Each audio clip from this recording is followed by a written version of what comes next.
Assalamualaikum Assalamualaikum selamat datang kembali di Guru Gembel Channel. Dulu waktu saya sedang mengajar di sekolah kejuruan administrasi perkantoran, ada sebuah diskusi yang cukup hangat di antara guru-guru kejuruan. Mereka sedang mendiskusikan tentang stenografi. Apa itu stenografi? Adalah ilmu tentang mencatat dengan ekstra cepat. Apa faedahnya? Jadi orang-orang di masa lampau itu, kalau mau mewawancara atau kalau ada sekretaris yang sedang bikin notulen rapat dan sebagainya, mereka harus menguasai ilmu stenografi, yaitu menulis dengan cepat agar siapapun yang diwawancara bisa direkam secara penuh kata-katanya secara tekstual ke dalam kertas. Dulu seperti itu. Tetapi sekarang zaman sudah berubah. Orang-orang, wartawan, sekretaris dan sebagainya menggunakan alat-alat perekam, diantaranya adalah HP, untuk bisa merekam apa yang didengarkan dari para pembicara.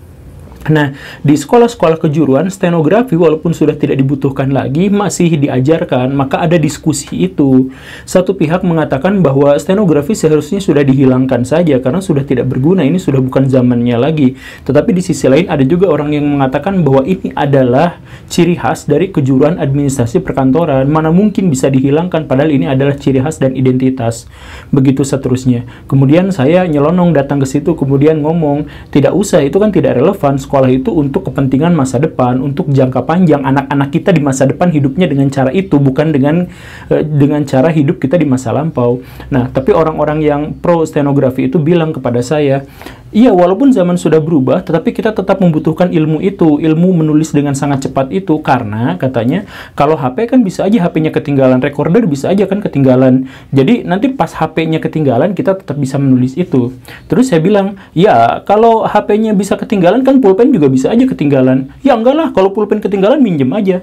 Saya terus bilang lagi, ya HP juga nanti pinjem aja, pinjem HP orang lain untuk ngerekam, setelah itu masukkan di WhatsApp, kemudian dikirimkan atau simpan di Google Drive dan sebagainya, kan selesai.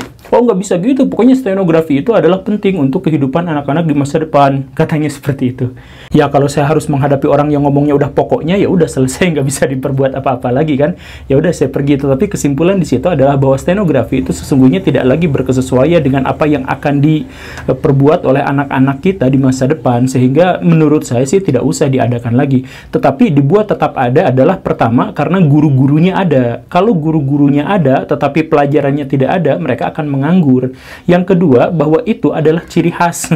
Itu adalah tradisi masa lalu bahwa stenografi di jurusan administrasi perkantoran itu harus ada. Sehingga kalau administrasi perkantoran tanpa itu ya mungkin ditiadakan, ya kurang lebih pikirannya seperti itu. Tetapi inilah gambaran tentang pendidikan kita, bahwa pendidikan kita itu selalu berorientasi ke masa lalu. Saya sudah banyak cerita tentang ini di banyak sekali episode, tapi di sini saya ingin menekankan begini Baraya. Kalau pendekatan berpikir untuk pendidikan itu seperti itu, maka ini akan benar-benar merugikan anak. Baraya bayangkan saja, pertama, kerugian yang harus dihadapi anak adalah dia harus bayar. Ceritanya si anak itu bayar untuk bisa mempersiapkan masa depan yang bagus. Tetapi alih-alih untuk mempersiapkan masa depan, malah dia diajari untuk melakukan kegiatan-kegiatan yang dilakukan oleh orang di zaman dulu. Kan ini ngerusaknya luar biasa, double kerugiannya. Bahkan triple. Karena apa? Karena si anak punya waktu yang sangat terbatas untuk mempersiapkan masa depan, tetapi waktunya itu habis untuk dimarahi, untuk dicekoki, untuk didoktrin tentang pengetahuan-pengetahuan yang harus dia kuasai untuk orang-orang di masa lalu. Maka saya bisa menggambarkan apa yang kira-kira terjadi pada anak-anak Indonesia ketika mereka sudah dewasa dan bertemu dengan orang-orang di negara luar. Misalkan ketemu sama orang Vietnam, ketemu sama orang Cina, ketemu sama orang Australia. Orang Australia bilang, ini nanoteknologi sudah seperti ini, saya mau bikin ini itu. Orang Cina bilang, wah, saya akan mempersiapkan sumber daya ramah lingkungan biar gini. Orang Vietnam mengatakan, oh, perdagangan di era sekarang sudah semakin maju, saya akan menggunakan sistem ekonomi samudra biru dan sebagainya. Nah, pikiran-pikiran mereka itu tentang jauh ke depan, sedangkan orang Indonesia bingung. Hah? Ngomong apa sih mereka? Gua nggak ngerti. Kurang lebih seperti orang-orang Indonesia, siswa-siswa Indonesia akan mengatakan, tahu nggak lo ya, bahwa di masa lampau orang-orang Indonesia itu menguasai Asia Tenggara loh. Tahu nggak orang-orang di masa lampau itu yang ada di Indonesia itu bikin Borobudur gini gitu loh. Tahu nggak orang-orang Indonesia itu dulu, nah semuanya aja orang Indonesia dulu. Karena apa? Karena yang diajarkan di sekolah itu adalah materi-materi dari cerita-cerita orang yang dulu. Kenapa pendidikan di Indonesia bisa sampai segitunya? Nggak tega saya ngomongnya. Karena pendidikan di Indonesia itu kurikulumnya dibuat oleh orang-orang yang sudah lama, yang berkecimpung di dunia lama, dan sama sekali tidak melibatkan guru-guru di lapangan, tidak melibatkan siswa, tidak melibatkan orang tua dan sebagainya. Semuanya adalah dari teori dan buku-buku yang ditulisnya oleh orang-orang berabad-abad lalu di masa lampau di satu zaman tertentu. Wah, panjang pokoknya kayak gitulah ya. Sampai riut saya juga mikirnya itu. Ya, tapi kan itu mah kebanyakan udah pernah kita bahas ya di banyak episode. Jadi, mari kita orientasikan pada solusi. Apa solusi yang ditawarkan di episode ini? Begini ceritanya Baraya, saya akan menunjukkan satu sistem kurikulum pendidikan di negara yang paling maju di dunia. Saya tidak akan sebut negaranya apa, Baraya nanti silakan searching aja, tetapi begini mekanisme sistem pendidikan yang dilaksanakan di sana. Pertama, ada SD, SMP, dan SMA. SD itu belajar tentang etika dan pengetahuan-pengetahuan paling dasar. Kemudian SMP itu belajar tentang ilmu pengetahuan secara umum. Dan SMA itu sudah langsung aplikasi, menjalankan pengetahuan-pengetahuan secara lebih spesifik. Bagaimana ceritanya? Kurang lebihnya ceritanya gini, ketika masuk SMA, ini SMA loh ya, ketika masuk SMA, si anak-anak itu sama gurunya dikasih tahu, anak-anak mari kita bangun visi sama-sama. Kalau kalian sekarang dikasih duit 1 triliun, kalian mau pakai itu untuk apa?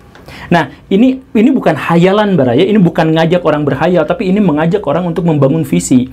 Saya pernah bikin sebuah polling, kalau Baraya dapat duit 250 juta, Baraya mau pakai buat apa? 99,99%. Nggak tahu angka pastinya ya, tapi kebanyakan, banyak sekali, hampir semua orang-orang di Indonesia tidak akan bisa menjelaskan kalau punya duit 250 miliar, 250 juta, atau 1 triliun dan sebagainya, mereka tidak akan tahu uang itu akan digunakan untuk apa.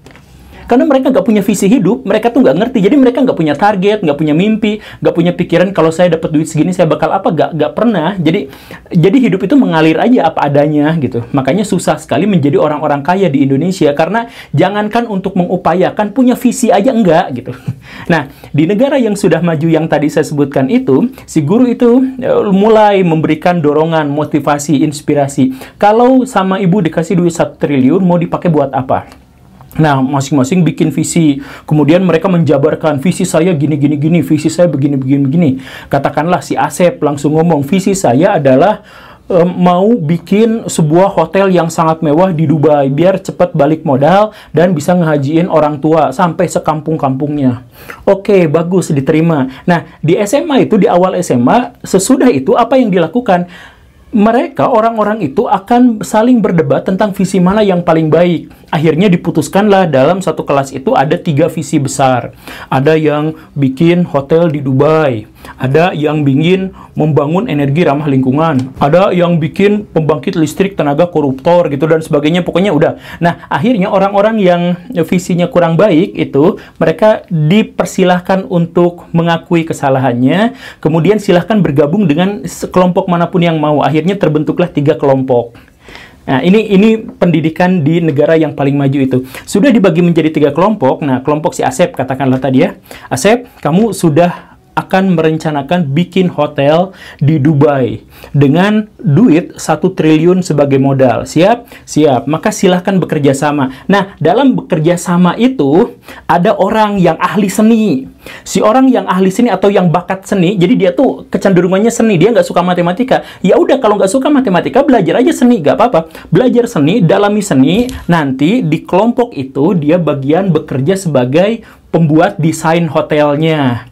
Tetapi pembuat desain hotel yang sangat seni itu, sangat keren itu, harus disesuaikan dengan orang yang jago dalam antropologi. Jadi dalam satu kelompok terdiri dari 10 orang itu, kan ada juga orang yang senang sama budaya-budaya, senang sama bahasa gitu ya. Nah, dia harus minta komentar sama orang antropolog. Nah, si orang antropolog itu kemudian belajar apa yang dia senangi, yaitu antropologi. Belajar bahasa yang ada di Dubai, kesukaan-kesukaan orang Dubai, selera orang Dubai, bagaimana cara orang Dubai menghabiskan uangnya dan sebagainya, dipelajari detail. Itu diserahkan kepada ahli arsitektur yang tadi itu untuk bikin seni bangunan yang sangat luar biasa.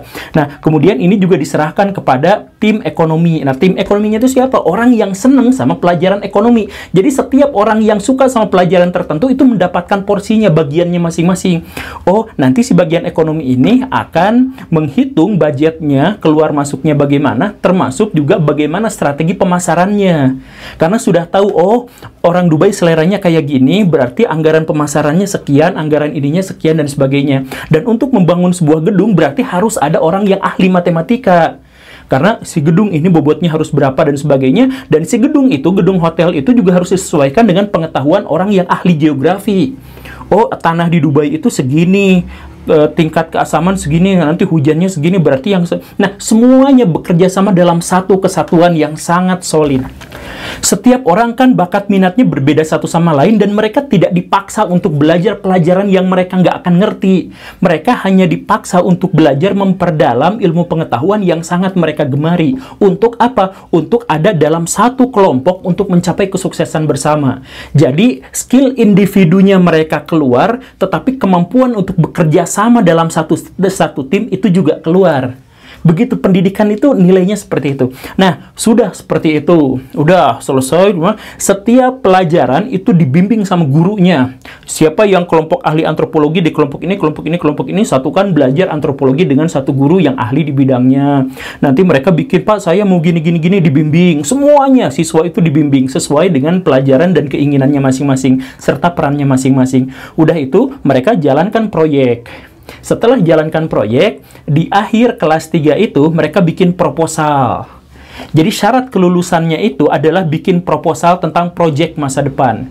Oke, setelah selesai, nah diujinya di depan siapa? Diujinya itu di depan para investor, konsorsium-konsorsium besar. Nah, diuji, nanti ini idenya gini, bagus atau enggak, nanti diterapkan atau enggak, dan sebagainya. Kalau salah, kalau gagal, ya silahkan diulangi lagi, nggak apa-apa kan. Kalau di Indonesia mah mau gagal, mau berhasil, dilulusin aja ya. Karena nilainya bohong-bohongan, itu mah cuma rekayasa gitu. Nah, kalau di negara yang sudah sangat maju itu, kalau salah, kalau gagal, ya udah ulangi lagi aja, dan tidak ada satupun di antara mereka yang akan malu kalau diulang lagi, karena ini adalah bagian dari proses, dan nggak akan ada yang ngebully atau ngemarahin si gurunya. Oh, nggak lulus, ya udah nggak apa-apa, sok nanti ini perbaiki ya, gini kan. Kalau kita mah nggak naik kelas tuh mati kutu gitu ya, bahkan ada yang bunuh diri gitu atau bunuh orang. Itu di sana biasa-biasa aja. Nah, oke, gagal berhasil. Nah, setelah berhasil di akhir kelas 3 itu diujikan lagi di depan konsorsium, di depan perusahaan-perusahaan besar dan sebagainya. Kalau ada yang lulus, oke. Lulusnya itu berarti terakreditasi sesuai dengan teori dan sesuai dengan nilai-nilai akademik.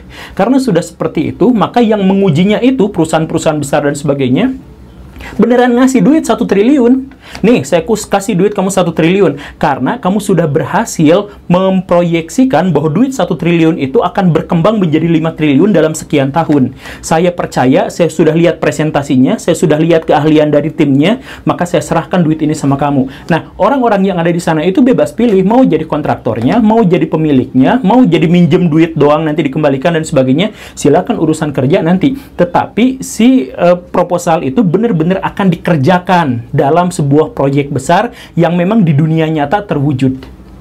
Begitu. Maka di pendidikan di negara yang sudah maju itu, pertama, mereka tidak menyakiti siswanya. Kan kita mah di sini siswa itu disakiti kan, karena belajar, mereka pengen belajar ini, dipaksa belajar itu. Semua pelajaran dipaksa belajar gitu ya. Kemudian yang kedua, setelah lulus dari sekolah, tidak ada satupun di antara mereka yang harus ngemis-ngemis pekerjaan. Nggak kayak di Indonesia. Kan di Indonesia mah sekolah 12 tahun, capek-capek, udah dimarahin dan sebagainya, dapat ijazah. Ijazah itu diasong-asongkan ke Indomaret, ke Alfamart. Pak, saya mau jadi kasir di sini, boleh nggak? Ini ijazah saya dan sebagainya. Betapa menjijikannya setelah kita belajar ilmu pengetahuan. Ilmu pengetahuan itu kan rankingnya paling tinggi ya. Setelah kita belajar ilmu pengetahuan selama 12 tahun, kemudian ujung-ujungnya kita harus ngasong-ngasongin ijazah ke orang lain untuk mengemis pekerjaan. Dan di pekerjaan itu pun, ilmu pengetahuan yang pernah kita pelajari itu sama sekali nggak dipakai. Yang dipakai cuma pas pelajaran SD aja kan, yang berhitung itu doang. Rumus trigonometri dan sebagainya nggak pernah diaplikasikan dalam pekerjaan sehari-hari dan sebagainya. Nah, tetapi di negara yang sudah sangat maju itu, tidak ada satupun ilmu pengetahuan yang akan terbuang percuma, karena langsung diaplikasikan di situ. Makanya di sana itu, sekolah itu enak, karena langsung dapat jaminan pekerjaan di situ-situ aja. Tapi itu kan lulus SMA, saya mau lanjutkan ke universitas, boleh. Ngapain di universitas? Nah, kalau mau di universitas itu berarti harus menjadi orang yang ahli. Kalau yang SMA itu berarti kalau lulus sudah langsung dapat pekerjaan, tetapi kalau masuk universitas berarti akan ahli dalam satu pekerjaan tertentu. Bisa aja jadi seorang akademik, jadi seorang peneliti, dan sebagainya. Yang jelas, jenjang pendidikan di sana itu sudah pasti, dan siswa-siswanya tidak akan dirugikan. Enak kan belajar dengan cara seperti itu? Ya enak. Jadi belajarnya juga nggak harus di kelas, nggak harus di mana. Orangnya ada survei ke sana ke sini, makan bareng sambil ngopi dengan gurunya, dengan apa, proyeknya udah sampai sejauh mana. Ini presentasi, setiap orang belajar ngomong sendiri langsung mempresentasikan. Nggak harus kayak di Indonesia presentasi, anak kuliah presentasi itu baca, gitu. Karena nggak ngerti fungsi belajar ini buat apa. Karena itu nggak akan masuk dalam otaknya. Karena nggak masuk, jadi mereka baca gitu. Karena nggak ngerti. Nah, kalau di sana mereka mempresentasikan karena saya punya visi, saya punya gagasan. Ini nanti bentuknya seperti ini, Pak. Bayangkan nanti orang-orang yang akan datang ke sini akan terkesima melihat hasil karya saya. Jadi mereka tuh sangat-sangat antusias. Baraya, orang-orang Indonesia itu gak bodoh-bodoh amat. Otaknya itu cerdas-cerdas. Ya kurang lebih samalah dengan negara-negara luar yang maju-maju itu. Tetapi sistem pendidikan negara yang sudah maju itu membahagiakan dan relevan dengan kehidupan sehari-hari. Sedangkan kita belajar tanpa tahu kalau saya menguasai pelajaran ini, nanti faedahnya apa. Tanya sama seluruh siswa di Indonesia, kalau belajar matematika trigonometri, faedahnya buat apa dalam kehidupan? Mereka akan bingung. Ya, itu sajalah Baraya ya, sekedar ceplas-ceplos ya. Silahkan cari Baraya negara mana yang dimaksud itu yang menerapkan sistem itu. Tetapi saya katakan itu adalah negara termaju di dunia. Terima kasih karena sudah menyimak. Saya Guru Gembul. Assalamualaikum warahmatullahi wabarakatuh.